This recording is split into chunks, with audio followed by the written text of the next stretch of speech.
महिला वर्गाला की ती तुमच्या यू ऍक्सेप्टेड, तुम्हाला जेवण करायला लागणार आहे, जेवण मलाही करायचं आहे, मग ऑटोमॅटिकली तुमच्या हाताचं ते घडत जातं. समजा आमच्यासारखे कुठेतरी मिसेस 4 दिवस घरात गेले माहीत, आणि आता काय करायचं म्हणलं, मग ते पातेलं शोधण्यापासून साखरपुडी ठेवल्या, चहापूड कुठे ठेवल्या, हे सगळं शोधायला चालू होतं सगळं. आणि मग ते आवड नसली की मग परत बोंब बनते.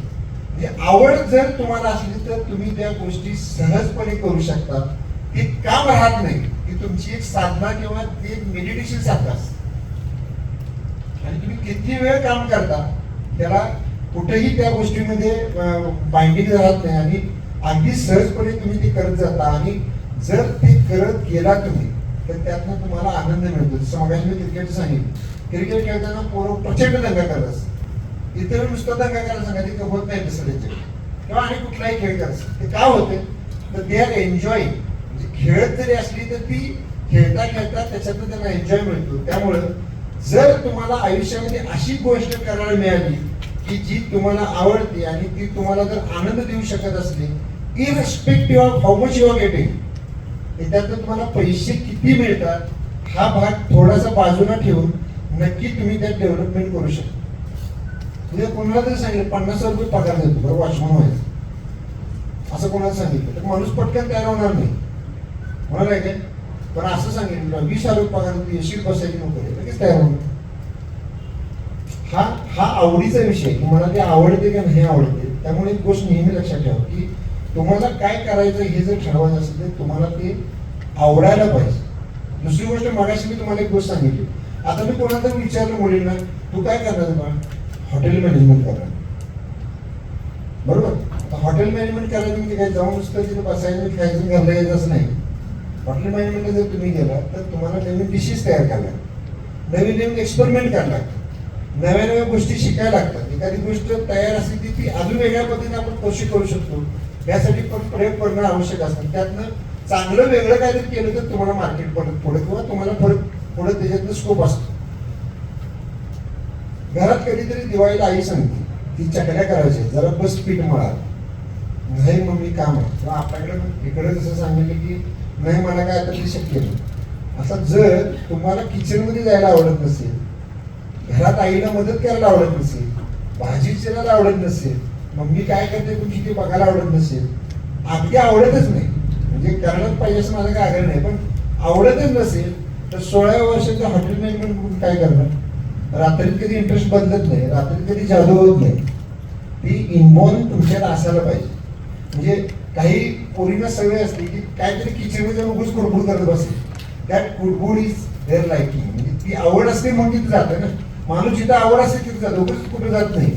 त्यामुळं तुम्हाला नेमकं काय आवडतं की जगात दुसरं कोणी सांगू शकत नाही. मी बऱ्याचदा सांगतो ते फक्त आणि फक्त तुम्ही स्वतः, मला हे आवडतं, आणि त्याच्यानंतर तुमचे पालक लहानपणापासून बघितलेले असतात, त्यामुळे ते थोड्या अंतरावर सांगू शकतात की हे जर या गोष्टी जरा माझ्या मुलगीला किंवा मुलग्याला आवडतं, ते आपण ठोकताना किंवा अंधारावर सांगू शकतो. त्याच्या पुढे जाऊन एकदा जर तुम्हाला तुमची आवड कळेल तर त्याच्या पुढे जाऊन दुसरी गोष्ट आहे की तुमची कॅपॅसिटी किती आहे. प्रत्येकाला प्रत्येकाची क्षमता माहीत असते.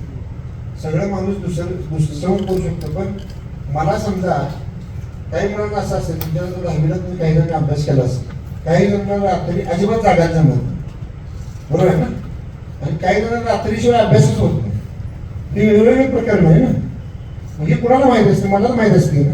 मला इतर वेळी मला नुसता मोबाईल घेऊन रील बघायची असली एक वेळा झोप लागत नाही, म्हणजे मला झोप येत नाही. पण परीक्षेचा अभ्यास असला की 9 वाजता मला डोळ्यावर झाकायला चालू, ही माझी कॅपॅसिटी आहे. म्हणजे मला माहित पाहिजे की मला हे असं करायला लागले की 9 वाजता झोप येते, 9 वाजता झोपेत झोपायचं. काही काही जण असतं की मला दिवसा अभ्यास होत नाही, मला रात्रीचा अभ्यास होतो. आता हे 2 वेगळ्या पर्सनॅलिटी झाल्या ना. म्हणजे एकाला दिवसभर अभ्यास करणं शक्य आहे आणि एकाला रात्री अभ्यास करणं शक्य आहे. अशा प्रत्येकाला प्रत्येकाच्या स्वतःच्या कॅपॅसिटी माहीत असणं आणि हे 100% माहीत असतं, किंवा पालक हे तुम्हाला सांगू शकतो. तर जर तुम्हाला तुमची कॅपॅसिटी ही 100% ओळखणं हे आवश्यक असतं, आणि जर तुम्हाला तुमची कॅपॅसिटी ओळखली तर तुम्ही परत 100% देऊन अजून आयुष्यामध्ये चांगल्या पद्धतीने सक्सेसफुल होऊ शकता.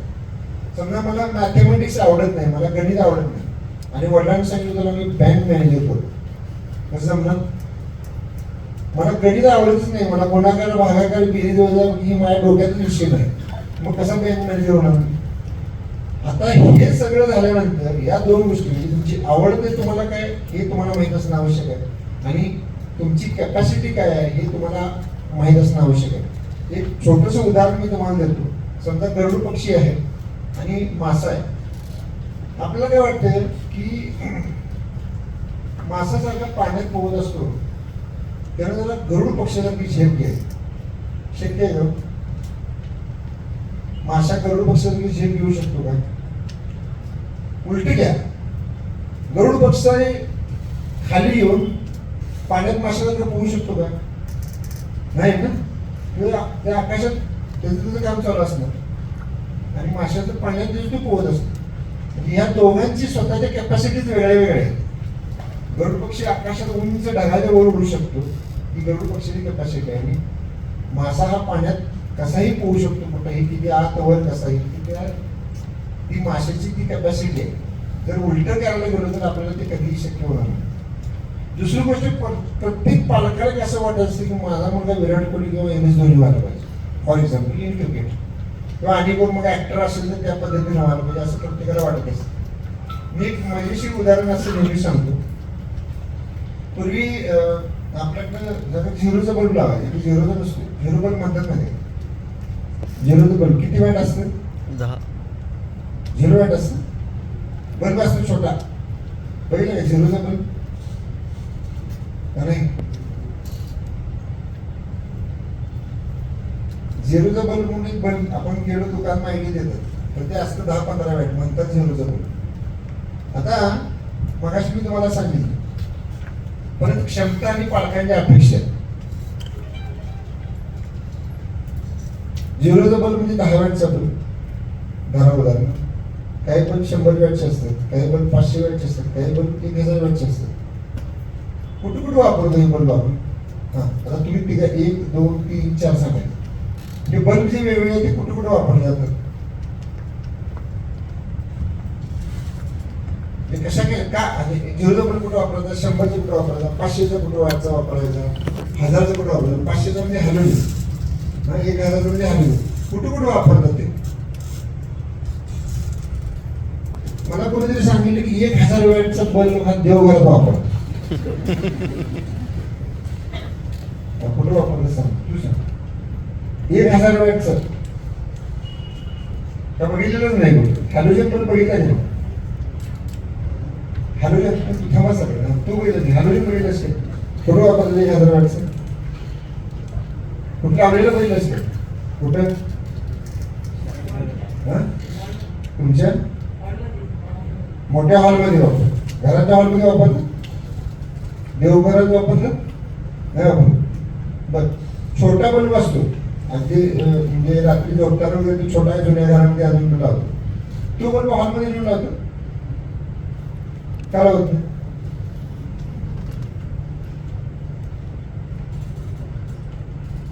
लावत नाहीत ना. तो कुठं बेडरूम मध्ये लावतात आणि फार फार तर देवघरात लावतात. आपली जुनी जी देवघर होती ती छोटा बल्ब लावतो. याचं कारण असं आहे की त्या प्रत्येक गोष्टीची जागा ठरलेली असते की ती कुठं वापरली जाणार. पण मी समजा पालक आहे, आता मी झिरोचा बल्ब म्हणत नाही, 50 वॅटचा बल्ब आहे. नॉर्मली 50 असेल, 100 असेल, हॉलमध्ये आपल्या घराच्या हॉलमध्ये पण लावतो. मी एक पालक आहे, मला माहिती आहे की माझा मुलगा हा 50 वॅटच्या कॅपॅसिटीचा आहे. तर माझा अट्टास आहे की तो चौकातून लावायचा आणि त्यांना हळूसारखं उजेड द्यायला पाहिजे. शक्य आहे का? नाही ना. पण त्याची ती ठरलेलं आहे, म्हणजे तो इफेक्टिव्हली वापरला जाऊ शकतो. म्हणजे जर आपल्याकडे झिरोचा बल्ब असेल, तुम्हाला माहिती आहे की माझा मुलगा हा असा असा आहे, किंवा मी समजा मुलगा असेल तर मला माहिती आहे, मगाशी मी तुम्हाला सांगितलं मी मासा आहे, मी गरुड पक्षी नाही, ऍक्सेप्ट करायचं मी मासा आहे. म्हणजे मी 10 वॅटचा 0 वॅटचा बल्ब आहे. मग what is the best position for my self? माझ्यासाठी बेस्ट पोझिशन काय आहे? तर मला ज्यावेळी मी देवघरातून लावलं जाणार तिथं, त्यावेळी देवघर उजळण्याचं काम हा 10 वॅटचा किंवा 0 वॅटचा बल्ब करणार. वाईट आहे? नाही ना. देवघर उजळते तुमचं. आणि हॅलोजन 1000 वॅटचा आहे, चौकात ज्यावेळी गरज असेल त्यावेळी किंवा मोठ्या हॉलमध्ये जसं त्याने सांगितलं त्यावेळी तो त्या हॉलमध्ये लावला जाणार. म्हणून ज्याची जी कॅपॅसिटी आहे, ज्याची जी क्षमता आहे, ते मुलांनी आणि पालकांनी त्या पद्धतीनं तुलना न करता, मी काय म्हणतोय, पालकांनी आणि तुम्ही पण तुलना न करता, म्हणजे काय, माझा मित्र तिथं गेलाय म्हणून मी तिथं जाणार, सगळ्यांना सगळं शक्य होत नाही. म्हणजे एखादी गोष्ट शिकायची जरी पुढं असेल तर तुम्हाला अभ्यास करताना आणि काही गोष्टी असतात. काही जणांना एकदा वाचलं की लक्षात राहतं, काही जणांना पाठ करायला लागतं, काही जणांना लिहून काढावं लागतं. 11-12ला माझ्याबरोबर माझा मित्र होता, मी 11-12 विवेकानंद कॉलेज सायन्सला होतो त्यावेळी. तर तो वाचायचा आणि मला समोर बसून मला शिकवायचं. जे काय असेल ते समोर बोर्डवर, असा बोर्ड लावलेला घरात, म्हणजे ब्लॅक बोर्ड, आणि त्या बोर्डवरती लिहायचं आणि सांगायचं. That was his method of study. आता हे प्रत्येकाचं, परत मगाशी मी सांगितलं, प्रत्येकाला प्रत्येकाचं स्वतःचं गाणं माहीत असतं. माझं गाणं काय आहे, म्हणजे मी एकदा वाचलं की पाठ होतं, माझ्या लक्षात राहतं, मी लिहू शकतो, मला पाठ करावं लागतं. किंवा मी मगाशी आणि तुम्हाला जसं सांगितलं, हे प्रत्येकाचं वेगवेगळं असतं. त्यामुळे ते ओळखणं, म्हणजे आपण म्हणतो बऱ्याचदा त्याला मी 100% व्यवस्थित ओळखतो, मी याला लय ओळखून आहे. तुलाच ओळखलं नसतं, दुसऱ्याच आपण सांगत असतो. रस्त्याला जाताना माझं म्हणून नाही, मी ह्याला लय ओळखून आहे. काय ओळखतो आपण पहिल्यांदा काय करायला पाहिजे, स्वतःला ओळखायला पाहिजे.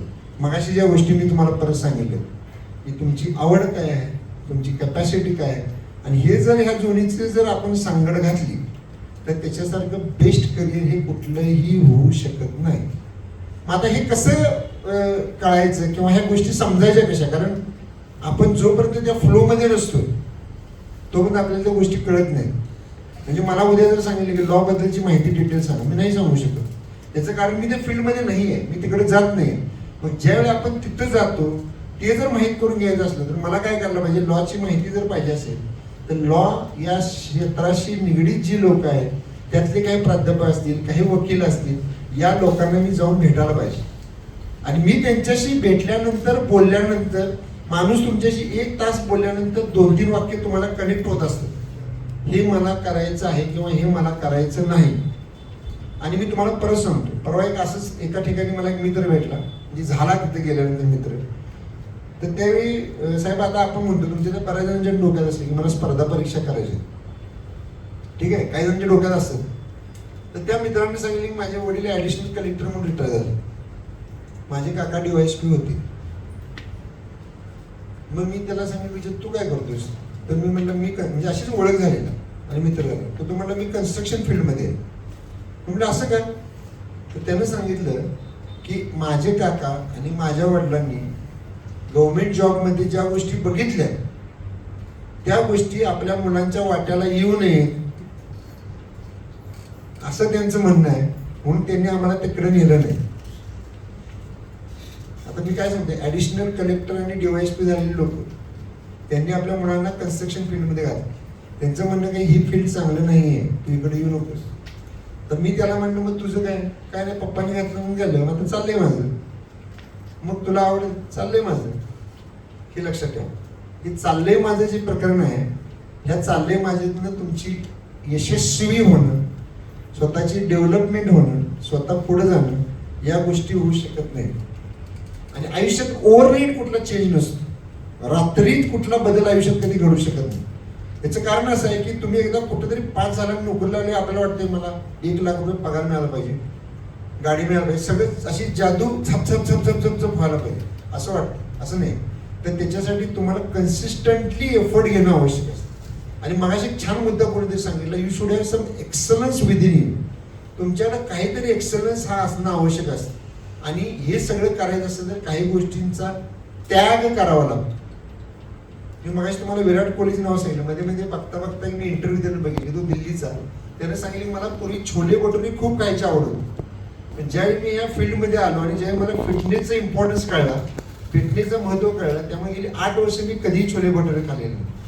म्हणजे काय, जे आवडीचं खाद्य आहे ते त्याने त्याच्या करिअरसाठी सोडलं आणि त्याच्या पुढे जाऊन की प्रत्येकजण त्या क्रिकेटमध्ये यशस्वी व्हायसाठी प्रॅक्टिस करतो, हे करतो, ते करतो, आणि शेवटी एक गोष्ट राहते की परवा मी राहुल द्रविडच्या मुलाखतीमध्ये अशीच ऐकली. त्यांनी सांगितले की बाकीचे सगळेजण फिटनेस लेवल, असेल किंवा बाकी सगळं कष्ट आणि ह्या सगळ्या गोष्टी करायच्या असतील, एक गोष्ट त्या माणसाला वेगळी करते सगळ्यांच्या पेक्षा, ते म्हणजे त्याची माइंड कॅपॅसिटी. मनाची जी आपली स्ट्रेंथ आहे की त्या पोझिशनला त्या प्रॉब्लेम मध्ये आपण काय डिसिजन घेणार आहोत हे रात्री येत नाही. यासाठी प्रॅक्टिस, कन्सिस्टन्सी, म्हणजे कुठलीही गोष्ट करताना सातत्य असणं आवश्यक जास्त. म्हणजे यशस्वी व्हायचं असं मगाशी तुमच्यातलं कोणी सांगितलं, त्यासाठी तुमच्याकडे कन्सिस्टन्सी असणं आवश्यक आहे. सातत्यपूर्ण पद्धतीने एखादी गोष्ट केली, म्हणजे आज माझं वजन 70 किलो आहे आणि उद्या मला वजन 60 किलो करायचं, एका दिवसात होत नाही ते. पण मी काय करतो, मग महिनाभर डाएट करतो. महिनाभर डाएट करून पण होत नाही. इट शुड हॅव कन्सिस्टन्सी, सातत्य पाहिजे. म्हणजे कुठलीही गोष्ट सातत्यपूर्ण पद्धतीने केलं की तुम्ही जे मगाशी सांगितलं तर तुम्हाला त्यातलं एक्सलन्स येणार. आणि एक्सलन्स ज्या माणसाकडे आहे, ज्या माणसाकडे वेगळं काहीतरी आहे, त्या माणसाला आयुष्यात कुठेही गेलं तर तू मागं राहू शकत. आता बऱ्याच ठिकाणी एसी असतात. परवा एक मुलगा माझ्याकडे आला, घरी एसी दुरुस्त करला. 2-2.5 तास त्याने काम केलं असेल, बिल केलं 3000. मी त्याला विचारलं बिल एवढं, तर त्याने सांगितलं की पार्टचे 1000-1500 रुपये, बाकी राहिली माझी मजुरी. 3 तासाला 1500 रुपये कोण मिळवतं सांग. आता हे काय आहे, that is price of his excellence. तू काय रात्रीत म्हणजे काल सकाळने आज लगेच एसी दुरुस्त करायला लागली नाही, तू खूप वर्ष ती काम करतो. म्हणजे ज्यावेळी तुम्ही एखादी गोष्ट कन्सिस्टंटली करता, जर तुमच्याकडे काहीतरी एक्सलन्स असेल तर तुम्हाला त्याचं रिपेमेंट मिळेल, ते ॲप्रिशिएट केलं जातं. त्यामुळे ह्या गोष्टी कृपा करून लक्षात ठेवा. आणि आता तरी खूप वेगळ्या गोष्टी या सगळ्यामध्ये आहेत, पण मी तुम्हाला एक रिक्वेस्ट करून सांगेन की स्पेसिफिकली पालकांच्या बाबतीमध्ये की don't try to force the students to go in specific field. याच क्षेत्रामध्ये जायला पाहिजेच असं कुठल्याही पालकांनी कुठल्या मुलांना फोर्स करू नये. दुसरी गोष्ट, माझा मित्र इथे गेला, माझी मैत्रीण इथे गेली म्हणून मी तिथे जाणार, हे आयुष्यात कधीही करू नका. कारण प्रत्येकाचं, मगाशी मी जसं सांगितलं, प्रत्येकाची स्टोरी ही वेगळी वेगळी असते. आणि तिसरी गोष्ट, जिथं तुम्हाला आवडत, ज्या फील्ड, जी तुमची स्वतःची कॅपॅसिटी आहे, ही कॅपॅसिटी जर तुम्हाला ओळखली तर पुढं जाऊन त्या गोष्टीचा आनंद मिळतो. ते काम राहत नाही तर ती आनंदाची गोष्ट होते. ती आनंदाची गोष्ट चांगल्या पद्धतीने केल्यानंतर त्यानंतर फायनान्शियल गोष्टी आपल्याकडे येतात. पगार चांगला मिळत असेल किंवा प्रॉफिट चांगलं मिळत असेल आणि ज्या गोष्टी आपल्याला आयुष्य पुढे नेण्यासाठी आवश्यक असतात त्या सगळ्या गोष्टी आपल्याला मिळतात आणि आपण नक्कीच आयुष्यामध्ये त्या बाबतीमध्ये यशस्वी होऊ शकतो. खूप वेळ बोलण्यासारखं आहे, पण टाइम कन्स्टेंट असल्यामुळे मी इथंच थांबतो. मी नंतर थांबेन, तुम्हाला काही बोलायचं असेल तर आपण इंडिव्हिज्युअल 1-to-1 बोलू. पण या गोष्टी निश्चितपणे लक्षात ठेवा असं मला वाटतं. तुम्ही पुन्हा एकदा या कार्यशाळेसाठी इथं आलात त्याबद्दल डी.वाय. पाटील पॉलिटेक्निकच्या वतीने मी तुम्हाला सगळ्यांना मनापासून धन्यवाद देतो आणि तुमच्या फ्युचरच्या करिअरसाठी खूप शुभेच्छा देतो. थँक्यू.